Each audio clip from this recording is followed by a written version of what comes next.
kegiatan hari ini. Assalamualaikum warahmatullahi wabarakatuh. Bismillahirrahmanirrahim. Alhamdulillahirabbil alamin wassalatu wassalamu ala asyrofil anbiya'i wal mursalin wa ala alihi wa ashabihi ajmain. Yang saya hormati Bapak Kartoyo selaku guru pendamping guru penggerak angkatan 9. Yang saya hormati Bapak Ibu guru hebat dari kelas 1 sampai kelas 6 yang sudah hadir pada kegiatan diseminasi guru penggerak tentang budaya positif. Pertama-tama marilah kita panjatkan puji syukur kehadirat Allah Subhanahu wa taala yang telah melimpahkan rahmat, taufik serta hidayahnya kepada kita semua sehingga kita semua dapat bisa berkumpul dalam keadaan sehat, dalam suatu tanpa kekurangan suatu apapun. Semoga dalam kegiatan ini memberikan keberkahan bagi kita semua dan dapat menambah pengetahuan bagi kita semua. Yang kedua, salawat dan salam kita aturkan kepada junjungan Nabi kita Muhammad SAW yang telah kita nantikan syafaatnya di yaumil qiyamah nanti. Amin amin ya rabbal alamin. Bapak dan Ibu yang saya hormati, mari kita awali kegiatan diseminasi hari ini dengan membaca surat Al-Fatihah bagi yang beragama Islam dan bagi yang selain Islam bisa menyesuaikan. Mari saya antarkan dengan membaca umul kitab Alaniyah Al-Fatihah.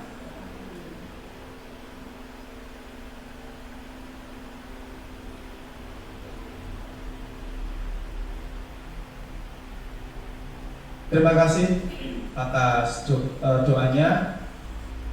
Selanjutnya di sini akan saya bacakan susunan acara terkait dengan kegiatan diseminasi pada hari ini. Yang pertama yaitu pembukaan sudah kita lakukan bersama-sama. Yang kedua ini nanti ada sambutan dari guru pendamping yang akan disampaikan oleh Bapak Kartoyo SPD. Yang dilanjutkan dengan poin 3 adalah materi budaya positif dan yang terakhir adalah penutup. Sebelum masuk ke materi sambutan guru pendamping, perlu Bapak Ibu ketahui bahwa kegiatan diseminasi budaya positif ini merupakan suatu program atau yang tugas harus dilakukan oleh guru penggerak ketika berada di akhir modul. Jadi apa yang sudah dipelajari oleh seorang guru penggerak pada tiap modul itu nanti diharapkan guru penggerak di masing-masing sekolah ini bisa berbagi praktik baik atau bisa sharing dengan teman-temannya agar menambah pengetahuan dan wawasan baru. Karena kedepannya saya yakin perubahan-perubahan kurikulum dan materi-materi dalam kegiatan pendidikan itu pasti akan ada dan tidak monoton, pasti itu terus tidak. Jadi tujuan yang pertama adalah saya sebagai seorang guru penggerak di sini mempunyai kewajiban dan tugas untuk menularkan apa pengetahuan yang sudah saya terima selama pendidikan kurang lebih 2 bulan ini. Kurang lebih yang sudah saya pelajari ada 4 modul, ini masuk modul yang kelima, yaitu di modul sekarang sudah sampai di modul 2.1. Ya, ini yang pertama. Kemudian yang kedua, tujuan yang kedua yaitu agar Bapak Ibu juga mengerti sih apa yang dimaksud dengan budaya positif ini, sehingga nanti Bapak Ibu guru yang ada di sekolah ini juga bisa menerapkan di posisi kelasnya masing-masing. Kalau memang itu sebagai wali kelas, kalau memang sebagai guru mapel, bisa juga menerapkan ketika di jam mata pelajarannya agar anak-anak ini bisa bertumbuh dan berkembang dengan baik sesuai dengan bakat dan minat yang ada pada anak-anak tersebut. Begitu ya Bapak Ibu. Oke. Itu saja terkait dengan mukadimah sebagai awalan. Selanjutnya sambutan acara yang kedua adalah sambutan dari guru pendamping yang akan disampaikan oleh Bapak Kartoyo SPD. Kepadanya kami persilakan.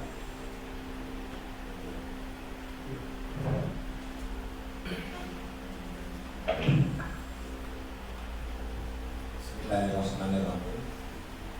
Assalamualaikum warahmatullahi wabarakatuh.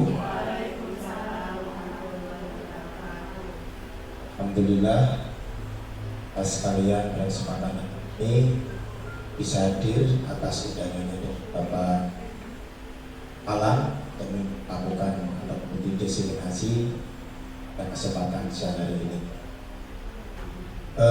Yang kedua kalinya, sholawat serta salam kita selalu sanjungkan kepada Nabi Muhammad SAW. Katanya kita nanti telah akan dapat. Allahumma. Bapak Ibu yang saya hormati, terutama Alam selaku CGP Angkatan 9 yang dijugai. Ada beberapa hal yang ingin saya sampaikan terkait kami ikut mendampingi kegiatan dari Pak Alan. Yang pertama yaitu kita sangat berterima kasih kepada Pak Alan karena beliau berupaya untuk bisa mengikuti sebagai calon guru penggerak terutama yang pertama kali di SD Bengkong ini. Dan Bapak Ibu yang kami hormati, bahwa saya materi guru penggerak itu sangat luar biasa. Karena mau tidak mau, kalau kita ingin berubah dengan pendidikan, memang mungkin awalnya adalah dari guru penggerak itu. Ini maka harapan kami, Bapak Ibu yang masih ada kesempatan untuk guru penggerak, nanti mohon untuk bisa menyusul Pak Alan untuk mengikuti kegiatan guru penggerak di angkatan yang akan datang. Karena yang jelas Bapak Ibu, kalau memang kita dalami lebih lanjut, lebih dalam, ya sangat membantu kita sebagai seorang guru. Karena nanti kalau kita tidak mau berubah, yang jelas kita akan ketinggalan. Itu sebagai program dari guru penggerak. Dan yang berikutnya, kami juga mohon kepada Bapak Ibu guru, mari kita dukung bersama-sama teman kita yang bisa saya katakan ini adalah satu bentuk ya ujian dari beliau. Harapannya nanti dia akan mempunyai banyak pengalaman yang mungkin nanti akan bisa didiseminasikan atau dituang kepada kita sekalian. Sehingga kita akan ya sedikit banyak akan ya tahu, dan pada akhirnya nanti kita akan tergerak akan ikut jejak Mas Alan atau Pak Alan untuk mengikuti guru penggerak di angkatan berikutnya, yaitu angkatan 11 dan seterusnya. Bapak Ibu yang saya hormati, sekali lagi saya mohon dukungannya. Dukungannya, karena tanpa dukungan dari Bapak Ibu sekalian, Pak Alan tidak bisa apa-apa. Karena memang prakteknya seperti ini. Kemarin dari Pak Alan maunya memang Pak daring saja. Ya, saya sih juga tidak apa-apa. Cuman alangkah baiknya kalau kita ada waktu, kita disini secara luring, sehingga minimal kita ya berbagi pengalaman. Tapi kalau daring kan biasanya sambil ya mungkin kita kurang serius. Tapi kalau seperti ini, mau tidak mau kita akan lebih serius, dan harapannya pada saat Pak Alan nanti bisa kita terima dengan baik dan bisa kita terapkan dalam kegiatan pembelajaran di kelas kita masing-masing. Demikian Bapak Ibu harapan dari kami. Sekali lagi terima kasih atas dukungannya, dan kurang lebihnya mohon maaf. Wassalamualaikum warahmatullahi wabarakatuh. Terkait dengan sambutan atas dari Pak Kartoyo tadi, selanjutkan dengan yang ketiga, tapi sebelum masuk ke materi biar tidak sepaneng, biar tidak tegang ya. Nanti kita di sini mohon bantuannya Pak Kartoyo untuk sedikit menyumbangkan suara emas bentar, gimana Pak? Ya. Yang tidak tegang atau tidak kaku ya.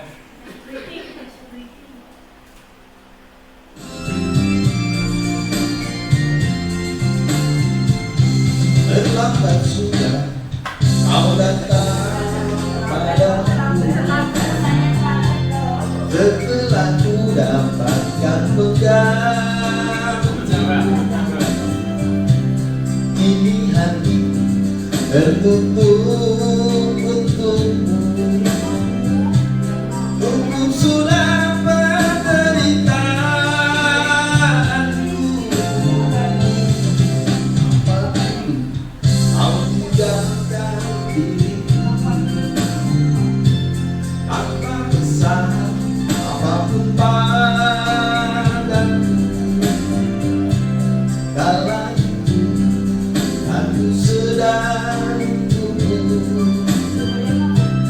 Kau biarkan menjadi layu. Kini kau datang lagi padaku. Setelah kau siksa diriku. Terlambat sudah, terlambat sudah. Semuanya telah berlalu. Terlambat sudah, terlambat sudah. Semuanya telah berlalu.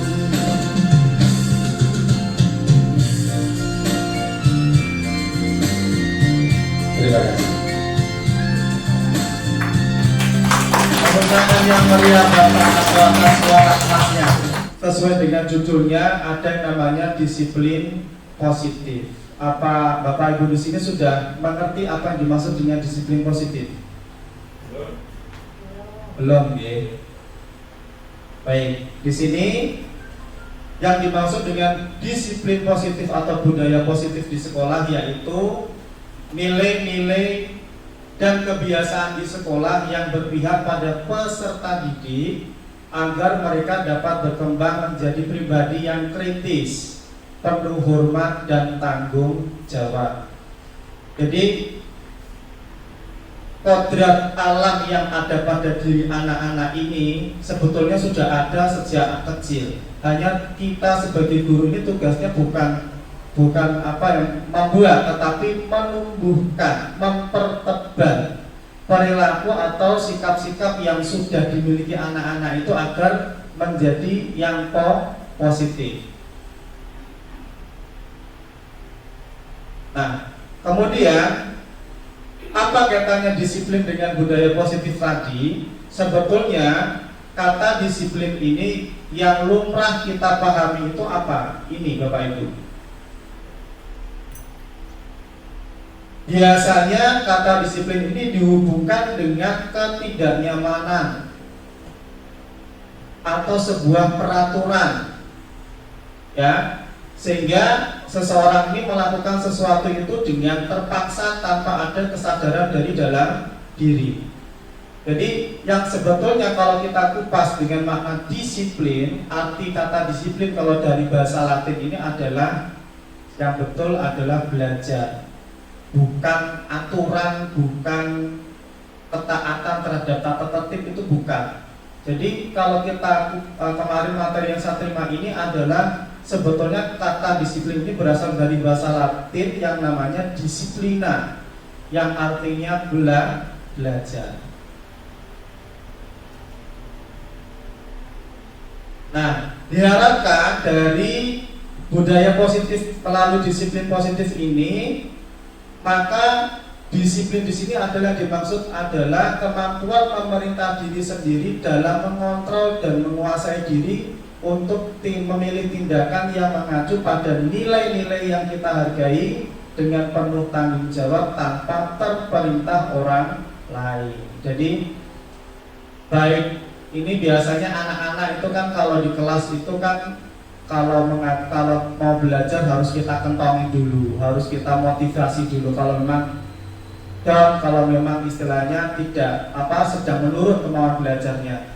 Nah, disiplin positif ini nanti diharapkan Bapak Ibu juga bisa menumbuhkan kesadaran anak-anak itu terkait dengan tanggung jawabnya sebagai murid atau sebagai pelajar. Maksud dari nilai yang kita hargai adalah nilai-nilai disiplin positif ini, yaitu nilai-nilai kebajikan atau sifat-sifat manusia yang merupakan tujuan mulia yang ingin dicapai setiap individu. nilai kebajikan yang dicapai oleh setiap anak Indonesia ini biasanya kalau dalam kurikulum Merdeka dikenal dengan profil pelajar Pancasila. Ada berapa sih itu? Ada 6 ya. Beriman bertakwa kepada Tuhan Yang Maha Esa, kemudian mandiri, bernalar kritis, berkebinekaan global, bergotong royong, dan kreatif. Ini Bapak Ibu diharapkan sebagai pendidik, diharapkan juga bisa menumbuhkan nilai-nilai kebajikan yang ada pada diri siswa itu tadi melalui yang namanya disiplin positif.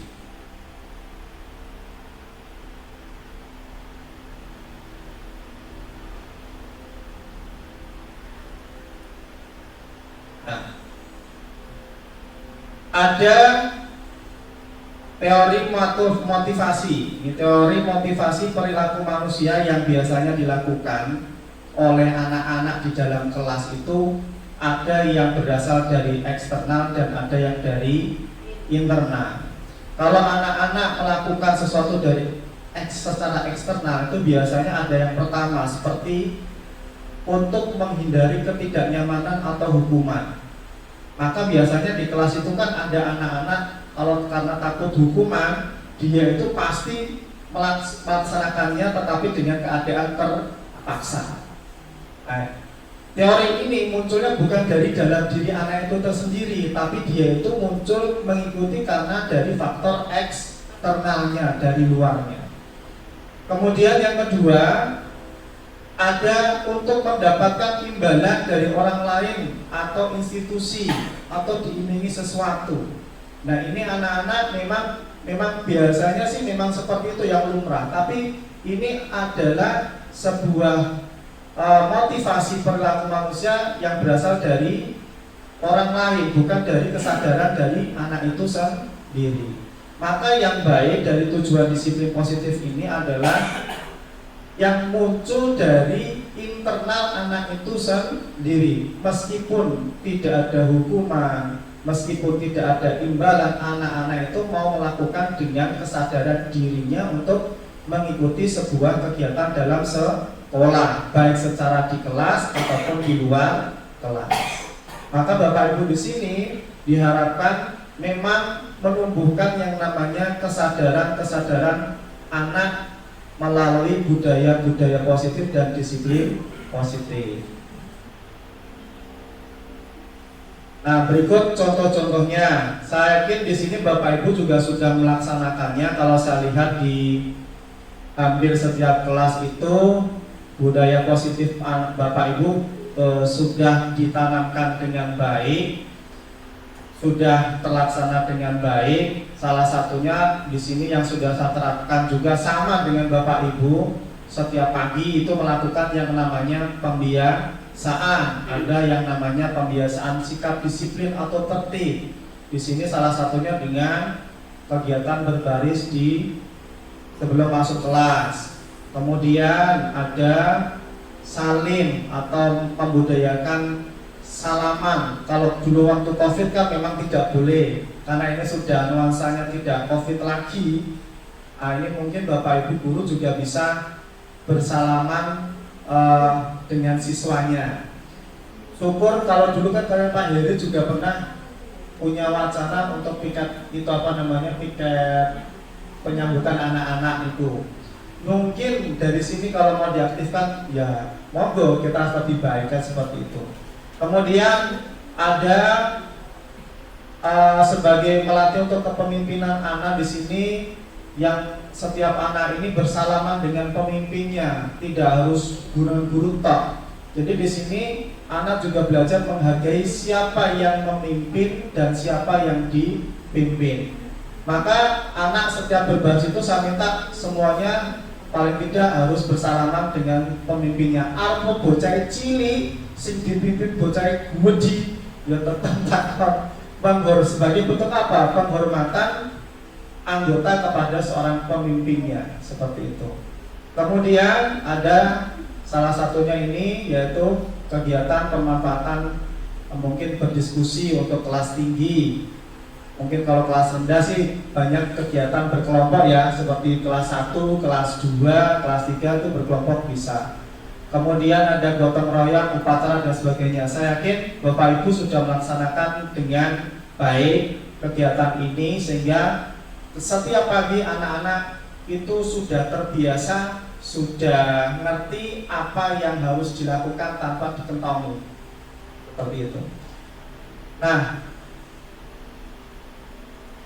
setelah ini, kalau ini sesuai dengan kodrat ini ya, kodrat alamnya, apa yang dimiliki anak sesuai dengan bakat yang sesuai dengan yang ada di lingkungannya. Selain itu kita juga menerapkan yang sesuai dengan kodrat zaman ya di sini untuk menumbuhkan keterampilan siswa atau soft skill. Tidak harus berupa IT, bisa dengan hal-hal yang lain yang bisa menumbuhkan keterampilan anak. Di sini kan sudah banyak yang namanya kegiatan ekstra. Salah satunya dengan kegiatan melukis, itu kan juga anak sudah sudah melatih keterampilannya, yang punya bakat di bidang lukis. Kemudian yang punya skill di bidang musik karawitan, soft skillnya, maka anak itu kita giring, kita arahkan, kita bentuk supaya anak itu mau mengembangkan potensinya dengan bermain alat musik seperti yang ada di sini. Salah satunya alat musik gamelan atau karawitan. Mungkin yang suka dengan desain-desain grafis. Nah, saat ini salah satunya Bapak Ibu guru yang masih mungkin dengan teknologi sudah familiar, bisa menggunakan yang namanya banyak aplikasi yang mungkin dapat menunjang atau membantu dalam kegiatan pembelajaran. Salah satunya di sini saya menggunakan kamus elektronik. Langsung, kalau dulu kan ada kamus cetak yang besar. Nah, sekarang di situ saya sudah pernah menggunakan langsung dari media digital. Anak mencari sendiri bagaimana caranya, bagaimana mengartikannya. Di sini saya gunakan yang namanya kamus digital. Dan anak berarti menggunakan yang namanya Canva. Canva ini produknya seperti ini, Bapak Ibu. Mungkin yang belum familiar ya. Di sini banyak sekali akses untuk berekspresi, akses untuk berinovasi dalam dunia digital. Ada dengan dokumen, ada papan tulis digital, membuat presentasi, membuat video sosial media, kemudian membuat video, ngeprint produk, dan membuat website. Di sini sudah disediakan semua. Bapak Ibu hanya tinggal kalau mau mengeksplor di sini luar biasa. Manfaat Canva ini hampir sudah banyak digunakan di tiap sekolah, baik di jenjang SD, SMP, dan SMA. Hanya saja tergantung pada kondisi dan letak kemampuan satras masing-masing SD. Ada yang mampu dan ada yang belum mampu, itu suatu yang wajar, tidak perlu dipaksakan. Nah, selanjutnya Bapak Ibu, siswa kita, anak-anak, kalau di dalam kelas itu kadang anak Bapak Ibu menjumpai ada anak-anak yang agak aktif atau usil nggak? Yeah. Nah, anak-anak yang banyak usil dan aktif itu ternyata kalau saya kemarin pelajari itu bukan sebuah bentuk kenakalan, tapi di sini itu adalah sebuah bentuk pemenuhan kebutuhan akan dirinya. Ya. Apa sih kebutuhan yang dibutuhkan oleh anak itu? Kalau dari modul itu saya baca di sini ternyata ada 5 kebutuhannya. Mungkin di kelas itu ada anak yang minta makanan temannya untuk makan karena perutnya lapar. Nah, kan juga ada. Ada yang anaknya lari ke sana ke sini, musuhi temannya, kalau temannya nangis dia bisa. Nah, itu ada. Nah, ternyata ketika dipelajari itu, ternyata anak-anak yang seperti itu tuh butuh yang namanya kebutuhan dasarnya apa? Ada 5. Di sini ada yang namanya kebutuhan survival atau bertahan hidup. Kemudian ada kebutuhan cinta kasih atau diterima dalam sebuah kelompok atau komunitas. Kemudian ada penguasaan, kesenangan, dan kebebasan. Misalnya di sini contohnya lewat ini. Nah, menurut Bapak Ibu, mari kita bahas bersama nomor 1. Bila ada peserta didik melakukan sesuatu seperti dengan meminta makanan kepada temannya karena merasa lapar akibat belum sarapan, maka kebutuhan dasar yang diinginkan anak itu apa sih tadi? Tentu anak itu butuh yang namanya kebutuhan survival atau kebutuhan hidup. Supaya apa? Perutnya ketika mungkin mengikuti kegiatan sekolah itu dia tidak merasa sakit, dapat mengikuti dengan nyaman. Kemudian yang kedua, apabila ada peserta didik melakukan sesuatu karena senang temannya jadi memperhatikan dia, maka kebutuhan dasar yang diinginkan anak itu apa? Kira-kira apa, Pak? Cinta kasih atau diterima dalam sebuah kelompok. Anak itu butuh itu. Kemudian apabila ada peserta didik melakukan sesuatu karena ingin merasa dianggap hebat, karena temannya jadi takut dan menuruti kemauannya, maka kebutuhan dasar yang diinginkan itu berupa apa? Ada ini tadi ya. Nah, ada kira-kira ada cinta kasih, survival, kesenangan, kebebasan atau penguasaan? Penguasaan, betul. Anak itu butuh yang namanya penguasaan dirinya. Penguasaan, dia punya kekuasaan. Terus yang keempat, apabila ada anak merasa bosan dengan kegiatan yang sama, maka kebutuhan yang diinginkan oleh si peserta didik itu apa? Kebebasan. Jadi anak ini kadang juga merasa bosan. Kalau ada anak merasa bosan, kadang itu melakukan sesuatu yang diinginkannya sendiri. Kadang dikon nulis ora gelem nulis, dikon maca ora gelem maca. Kemudian terakhir, apabila ada anak berbuat iseng saja dan dia ingin apa? Melihat ekspresi wajah temannya yang kesel karena keisengannya, maka anak ini butuh yang namanya kesenangan. Pergo seneng usil kancane. Nah, kegiatan-kegiatan ini tentu perlu diarahkan agar anak ini menjadi lebih baik. Lalu bagaimana peran kita sebagai seorang guru, sebagai seorang pendidik ketika di dalam kelas menghadapi anak-anak yang beragam, berbagai karakter yang kebutuhannya berbeda-beda. Nah, ini Bapak Ibu bisa melihat di sini. Ya. Kita sebagai pendidik ini punya 5 posisi kontrol guru terhadap murid. Ada yang namanya penghukum, ada yang pembuat merasa bersalah, ada sebagai teman, ada sebagai pemantau, dan ada sebagai manajer. Kira-kira semuanya ini pernah dilakukan atau tidak? Sebagai penghukum pernah? Pernah, pasti. Pembuat merasa bersalah? Pernah. Sebagai teman? Pernah. Sebagai pemantau? Awasi. Sopo mau silak masuk. Kemudian sebagai manajer? Nah, lebih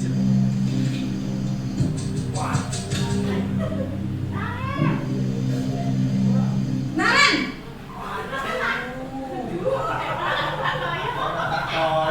Selamat pagi, Bu. Naren, apa peraturan sekolah kita tentang jam berapa kita harus masuk sekolah, Nak? Kita harus di sekolah jam 7, Bu. Iya, betul. Sekarang sudah jam 7.20. Naren sudah tahu konsekuensinya jika terlambat hadir. Paham, Bu. Saya harus tinggal kelas pas jam istirahat selama 20 menit. Iya, benar. Konsekuensinya demikian. Jadi nanti jam 9.30 pas istirahat, kamu harus tinggal di kelas, kerjakan tugas tambahan untuk ketertinggalan kamu, ya? Baik, Bu.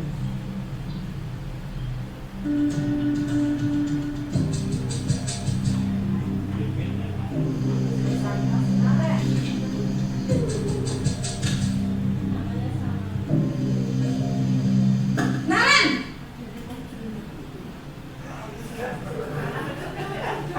Selamat pagi, Pagi Bu. Selamat pagi Naren. Maaf Bu, saya terlambat. Iya, sekolah masuknya jam 7, sekarang sudah jam 7.20. Jadi sekarang bagaimana ini Naren? Maaf Bu, saya lupa setel alarm saya semalam. Baiklah, menurut kamu, keyakinan sekolah yang mana yang perlu kamu tingkatkan? Menghargai diri sendiri dan orang lain mungkin ya Bu.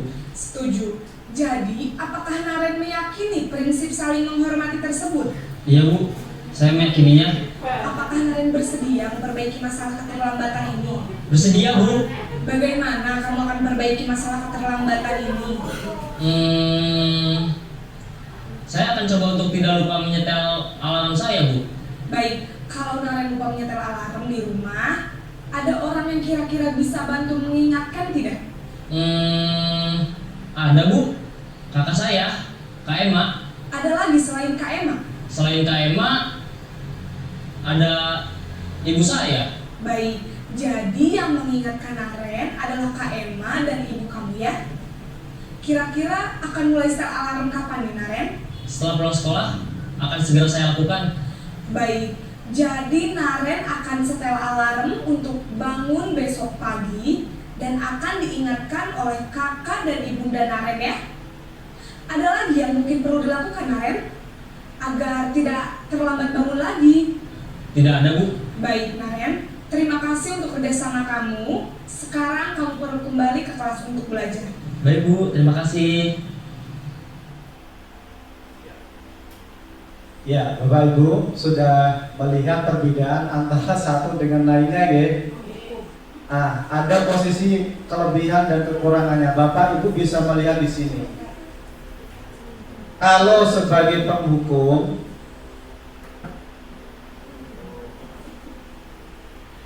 saya perbesar saja. Di sini kalau Bapak Ibu di posisi sebagai penghukum, maka nanti dampak pada muridnya di sini dituliskan itu apa? Akan tetap mengulangi kesalahannya karena itu bukan berasal dari dirinya, berasal dari eksternal atau dari luar. Kemudian dampak murid yang ketika Bapak Ibu berada di posisi pembuat merasa bersalah, ini si anak itu malah nanti menjadi yang merasa rendah diri atau minderan. Dia tidak punya percaya diri. Kemudian jika Bapak Ibu berada di posisi teman, ini biasanya nanti dampak pada murid itu apa? Anak ini merasa lemah, tidak mandiri dan selalu tergantung dengan seseorang. Misalnya saya ngajar di posisi teman kepada anak-anak itu. Mungkin ketika saya tidak bisa mengajar karena berada tugas di luar, anak yang berada di dalam kelas digantikan dengan guru lain, ini kan kadang tidak mau. Anak itu tidak bisa menerima. Sehingga apa? Anak kadang beger sakarepe dewe. Itu yang pertama. Kemudian kelemahan yang kedua ini apa? Kadang guru dengan murid ini kurang ada yang namanya, karena terlalu dekat, kadang guru dengan murid ini kurang unggah-ungguh nek orang Jawa. Kan memang tidak salah, hanya saja nanti dampak pada murid kedepannya akan menjadi ini lemah, tidak mandiri dan tergantung. Kemudian kalau berada di posisi pemantau, ini nanti dampaknya selalu menitik beratkan pada sanksi atau hadiah yang selalu untuk diterima pada dirinya. Dia pasti akan minta sesuatu kalau dia itu lakukan lagi seperti itu. Kemudian yang paling, kalau di sini kalau sebagai posisi manajer, maka dampak muridnya nanti dia akan berusaha untuk mengevaluasi atau introspeksi diri atas kesalahannya. Kemudian bagaimana cara memperbaiki dirinya agar menjadi lebih baik. Karena di posisi manajer ini kalau kita lihat berdasarkan video tadi kan semua jawaban dan pilihan itu bukan berasal dari gurunya, tetapi berasal dari siswa itu sendiri. Dia yang memberikan pilihan-pilihan apa yang akan dilakukan. seperti itu, maka guru hanya tinggal apa? Mengarahkan dan mengingatkan saja. Lebih. Nah, ini Bapak Ibu. Kalau di posisi penghukum itu biasanya nada suaranya tinggi, kemudian bahasa tubuh, matanya melotot kalau ngasih sesuatu, dan jari itu selalu menunjuk-nunjuk. Itu Bapak Ibu berada di posisi penghukum. Maka hasilnya apa ini? Bapak Ibu bisa membaca di sini. Hasilnya nanti kemungkinan murid itu marah dan menjadi seorang pendendam atau bersifat agresif. Bisa jadi sesudah kembali duduk, murid tersebut akan mencoret-coret bukunya atau meja tulisnya. Lebih buruk lagi, sepulang sekolah, murid melihat motor atau motor Bapak Ibu guru itu akan digores atau digembesi dengan paku. Itu kalau anak yang memang posisi meluapkan emosinya ketika Bapak Ibu guru sebagai posisi penghukum. Kemudian kalau di posisi berikutnya ada yang namanya di posisi pembuat merasa bersalah. Tadi Pak Bu. Di posisi pembuat bersalah itu biasanya diawali dengan kata-kata seperti ini.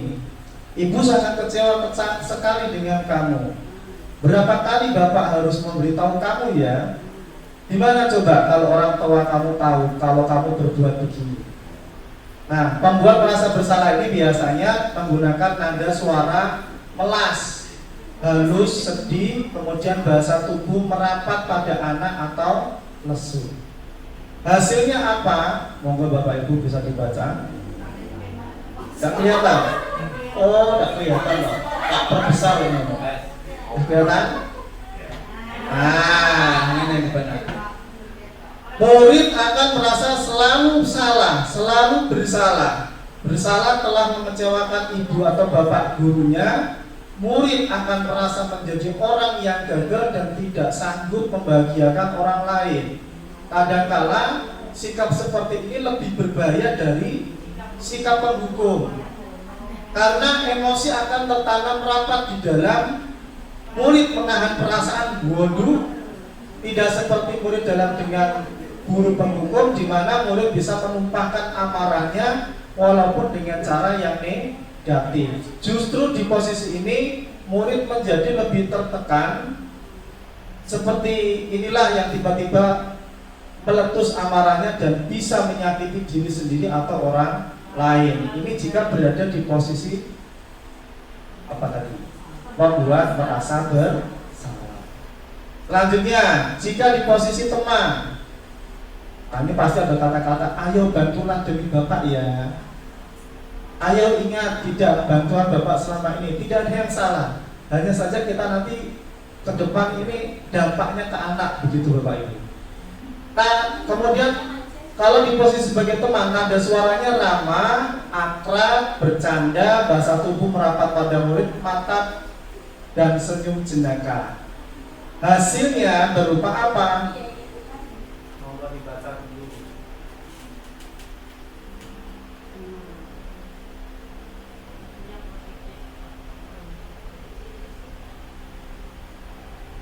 Hal negatifnya ada di bawah Bapak Ibu. Hanya akan berbuat bila yang menyuruh adalah guru tersebut, guru yang dianggap sebagai teman. Ini orang contohnya yuno, seperti itu. Maka apa? Ini apa? Ini dari di posisi yang ini apa? Di posisi sebagai teman. Ya. Ini kelemahannya kalau berada di posisi teman. Nah, yang terakhir ada di posisi pemantau atau mengawasi. Biasanya menggunakan kata-kata ini. Peraturannya apa? Apa yang kamu lakukan? Sanksi atau konsekuensinya apa? Jadi seorang pemantau ini mengandalkan penghitungan, ada catatan, ada bukti, ada stiker. Nah, itu biasanya modelnya model pemantau. Berarti pemantau harus ada berupa data. Biasanya menggunakan nada suara datar, bahasa tubuh yang formal. Hasilnya ke depan dampak bagi murid apa ini?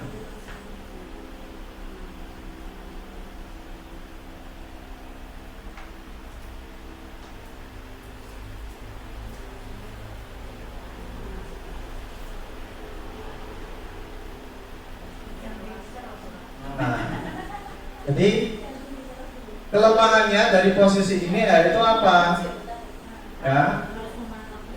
Ya, guru tetap harus memantau murid pada saat mengerjakan tugas di jam istirahat. Jadi tidak bisa ditinggal seorang diri. Maka kelemahan dari sistem posisi kontrol guru sebagai pemantau ya itu tadi.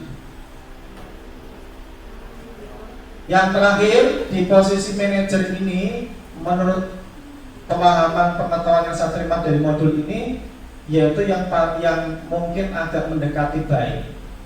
Karena di sini di posisi manajer itu ini bukan anak yang meminta bukan guru ya yang memberikan hukuman, tetapi anak memilih sendiri apa yang akan dilakukan. Sebagai posisi manajer di sini biasanya nada suaranya tulus, bahasa tubuh tidak kaku, kemudian mendekati ke murid.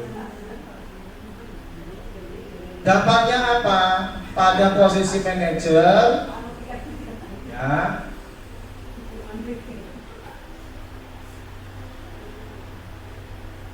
di sini fokus pada murid, bukan untuk membahagiakan guru atau orang tua. Murid sudah mengetahui adanya suatu masalah dan sesuatu yang perlu terjadi. Bila guru mengambil posisi pemantau, guru akan melihat konsekuensinya apa peraturannya.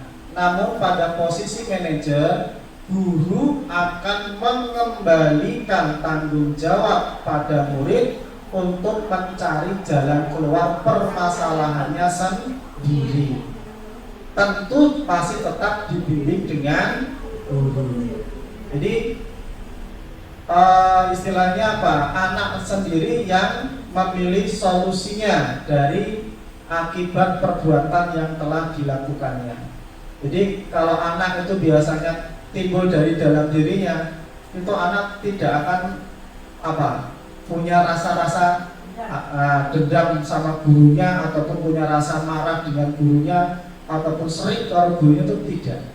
Maka ya ini juga sebuah ini ketika saya tahu materi ini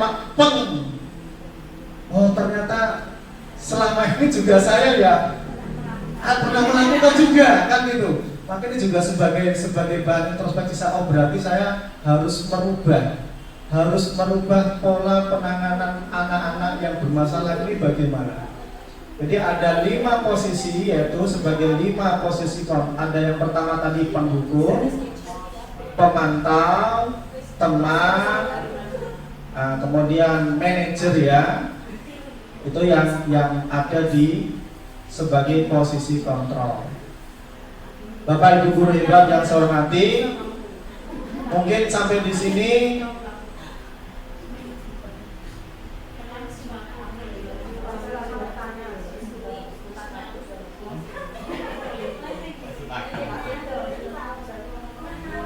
Nah, ini Bapak Ibu bisa melihat di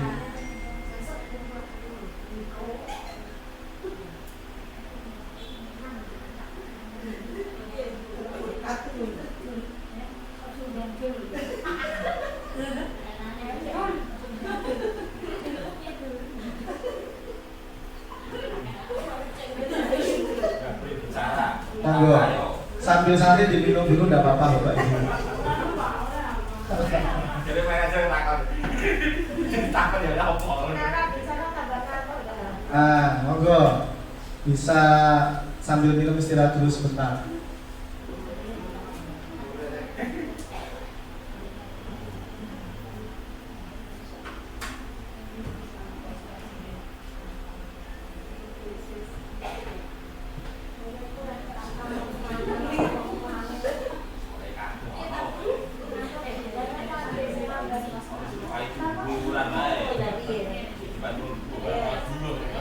Ya, Jadi Bapak Ibu, semuanya ini tidak ada yang salah.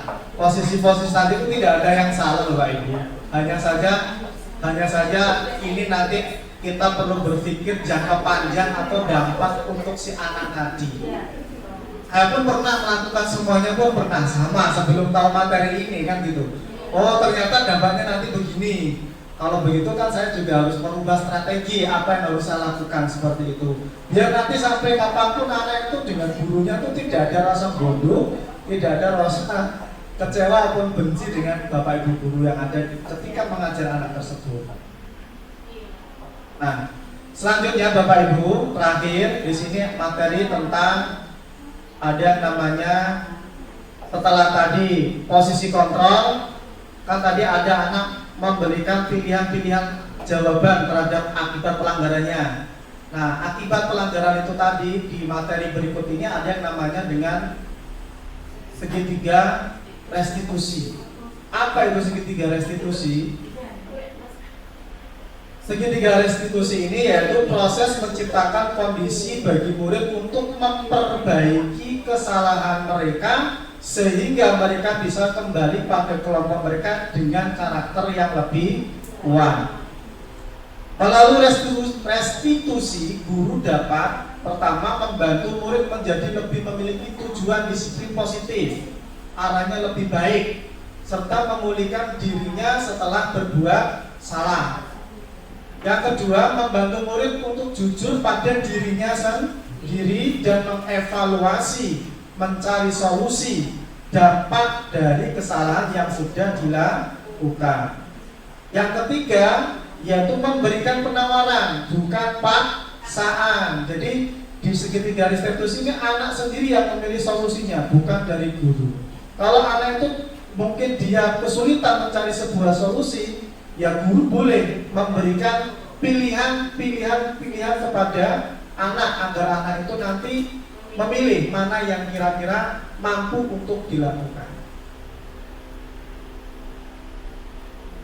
Kemudian restitusi pengertiannya apa? Jadi tadi sudah disampaikan. Jadi restitusi ini proses menciptakan kondisi bagi murid untuk memperbaiki kesalahan mereka sehingga mereka bisa kembali pada kelompok mereka dengan karakter yang lebih kuat. Ingat di sini kata kuncinya bahwa restitusi itu bukan untuk menebus sebuah kesalahan, namun belajar dari kesalahan agar tidak terulang kembali. Ya. Ketika murid belajar dari kesalahan untuk menjadi lebih baik untuk masa depan, mereka akan mendapatkan pelajaran yang mereka bisa pakai terus-menerus di masa depan untuk menjadi orang yang lebih baik. Ada 3 tahapan dalam pelaksanaan segitiga restitusi. Yang pertama, siswa itu yang pertama menstabilkan identitas ini. Anak ini distabilkan dulu. Mungkin bapak ibu guru menanyakan dengan sikap yang ramah, kemudian menjelaskan awal persoalannya apa. Distabilkan dulu anaknya biar anak itu ngerti. Setelah distabilkan identitasnya, kemudian bapak ibu guru ini baru menyampaikan validasi tindakan yang salah. Kamu tadi habis melakukan ini ya, kamu tahu nggak kalau ini perbuatannya salah atau tidak? Anak itu pasti akan menjawab. Nah, lalu anak itu dikembali tanya lagi, kira-kira perbuatan ini baik atau tidak? Tidak Pak. Nah, pasti anak itu akan menjawab. Setelah memvalidasi tindakan yang salah, yang terakhir apa? Menanyakan keyakinan. Keyakinan ini apa? Keyakinan ini, mandi ada satu materi tidak usah saya bahas di sini. Keyakinan ini adalah kesepakatan kelas atau keyakinan kelas yang dibuat secara bersama-sama oleh tiap anak. Misalnya dalam satu kelas saling menghormati dan menghargai. Ternyata ada anak yang melanggar, ada anak yang mengejek teman yang lain, maka kan anak itu melanggar sebuah keyakinan kelas. Maka anak itu perlu kita apa? Kita ajak diskusi, ngobrol. Kita istilahnya kita kasih tahu kesalahannya di mana dengan menggunakan yang namanya restitusi. tusi itu Pak. Jadi pertama ada 3 tahapan. Yang pertama menstabilkan identitas, yang kedua validasi tindakannya yang salah, yang ketiga menanyakan keyakinan. Ini kemarin saya contohkan di kelas saya tuh ada anak yang berantem. Ini namanya Alin kemarin sama Pak Ip itu kan berantem. Si Fahad ini memang usil anaknya. Terus waktu Pak ngerjain itu si Alin ngerjain tugas itu dia ngomongnya kasar sama si Fahid tadi. Sehingga saya mencoba untuk memanggil si Alin ini dengan menggunakan segitiga restitusi melalui 3 tahapan tadi. Yang pertama menstabilkan identitasnya, yang kedua memvalidasi tindakan yang salah tadi apa, yang ketiga menanyakan keyakinan kelas yang sudah dibuat. Ini mungkin hanya sebagai gambaran Bapak Ibu saja, tidak perlu, mungkin bisa dibuat model yang sesuai dengan Bapak Ibu ya. Tidak harus tempatnya di kantor, boleh di lingkungan sekolah atau di teras tidak masalah, tidak harus di kantor sini, yang penting anak itu bisa merasa nyaman.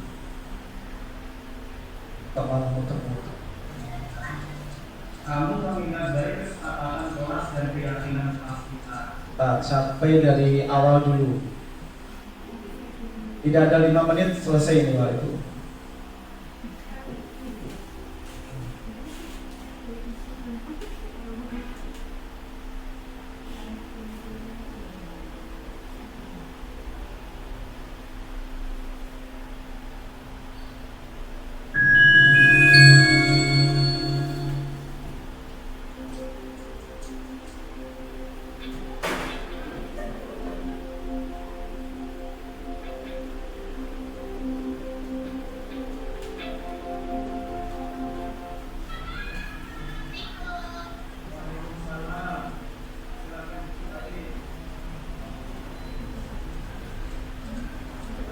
Bapak melihat ini menstabilkan identitasnya. Coba silakan kamu bercerita kenapa ini melakukan itu.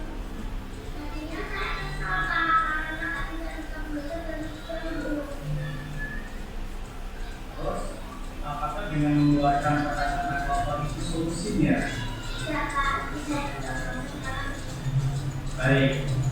Apakah kamu tahu mengeluarkan kata-kata kotor itu tidak hanya didengar manusia saja, tetapi Allah juga membencinya, bukan? Ya Pak. Itu alasannya bukan akan kelas kita. Apa yang kita percaya, yang mana Amin menunjukkan. Kita harus saling menghormati semua orang. Kita tidak boleh berbicara pada pilihan kelas. Kamu mengingat baik kesepakatan kelas dan keyakinan kelas kita. Apakah dengan mengeluarkan kata-kata kotor pada temanmu, kamu minta maaf itu mudah, tapi bagaimana ke depannya? Saya tidak akan mengulanginya lagi, Pak. Baik, Bapak pegang dan dulu ya, dengan ulangi lagi ya. Ya Pak, makasih ya Pak. Ya, silakan masuk ke kelas kembali dan segera minta maaf kepada temanmu Fahid atas perbuatan tadi. Ya Pak. Ya, itu sedikit gambaran saja. Jadi ini tidak harus modelnya seperti ini, tidak. Karena ini juga sebagai kemarin tugas yang harus diupload di LMS oleh seorang guru penggerak. Jadi selain membuat skenario kayak tadi, Bapak Ibu guru pun juga harus seperti mencoba untuk melaksanakan implementasi segitiga restitusi. Baik Bapak Ibu guru hebat yang saya hormati, mengingat waktu sudah jam 2:05 dan saya kira materi sudah semuanya saya sampaikan. Mungkin kalau Bapak Ibu menginginkan materinya, boleh ngomong ke saya beri materinya Pak. Semuanya tak kasihkan, bisa dipelajari, apalagi terkait dengan segitiga restitusi, posisi budaya kontrol, biar Bapak dipelajari. Ah. Ya, Bapak dan Ibu, guru hebat yang saya hormati, mengingat waktu sudah jam 2:05, maka saya di sini sebagai guru penggerak angkatan 9 pertama sekali lagi mengucapkan terima kasih yang sebesar-besarnya. Yang kedua, sekali lagi mungkin suatu saat saya tetap butuh bantuan dukungan panjenengan ya Bapak Ibu untuk kegiatan pelaksanaan ke depan. Ini masih ada 2 modul di modul 2 dan modul 3. Ini mungkin nanti kegiatan seperti ini pun pasti masih ada. Jadi jangan bosan-bosan, nanti ke depannya saya tetap butuh bantuan Bapak Ibu semuanya. Oke, matur nuwun. Sebelum itu mari langsung Pak tutup apa ada tambahan Pak Toto ya? Oh, iya.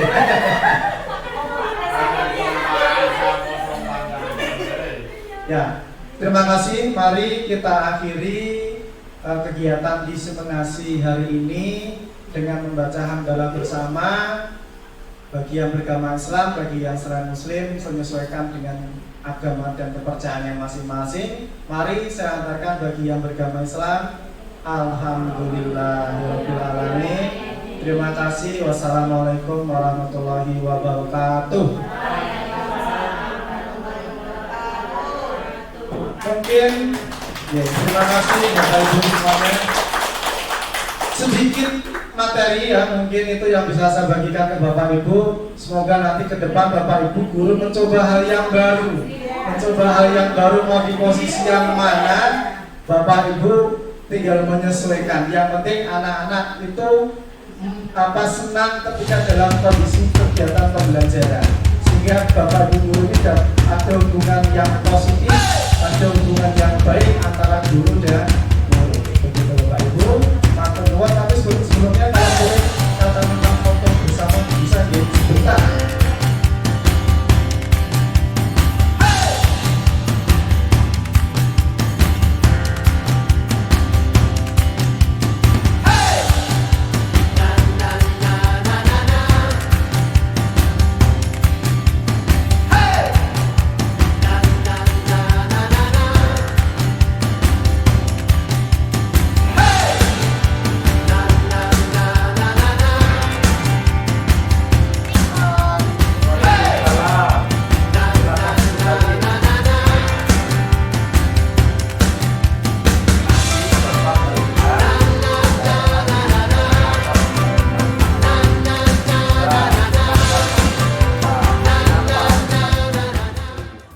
Tadinya saya kesal Pak, karena tadi saya sudah belajar dari jam.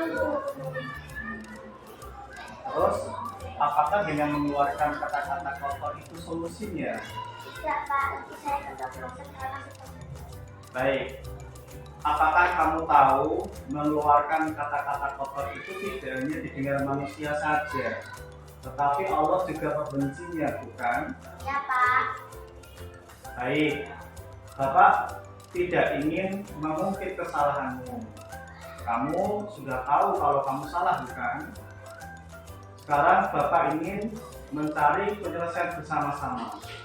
Sama-sama berpikir, apa yang bisa kita lakukan untuk memperbaiki situasi ini. Kamu melakukan, pasti punya alasannya, bukan? Pasti kamu ingin diakui dan dihargai karena sedang membuat tugas, bukan? Iya Pak. Sekarang mari kita bicara tentang keyakinan kelas dan keyakinan sekolah kita, ataupun kesepakatan kelas kita. Apa yang kita percaya, yang mana Alim belum tunjukkan. Kita harus saling menghormati semua orang. Kita tidak boleh berbicara kotor di dalam kelas dan Kamu mengingat baik kesepakatan kelas dan keyakinan kelas kita. Apakah dengan mengeluarkan kata-kata kotor pada temanmu, kamu menghargai dan menghormati orang lain? tidak Pak. Ya, sekarang apa yang bisa kamu lakukan untuk menyelesaikan masalah ini? Saya minta maaf. Minta maaf itu mudah, tapi bagaimana ke depannya? Dan saya tidak akan mengulanginya lagi Pak. Baik, Bapak pegang janjimu ya, jangan diulangi lagi ya. Ya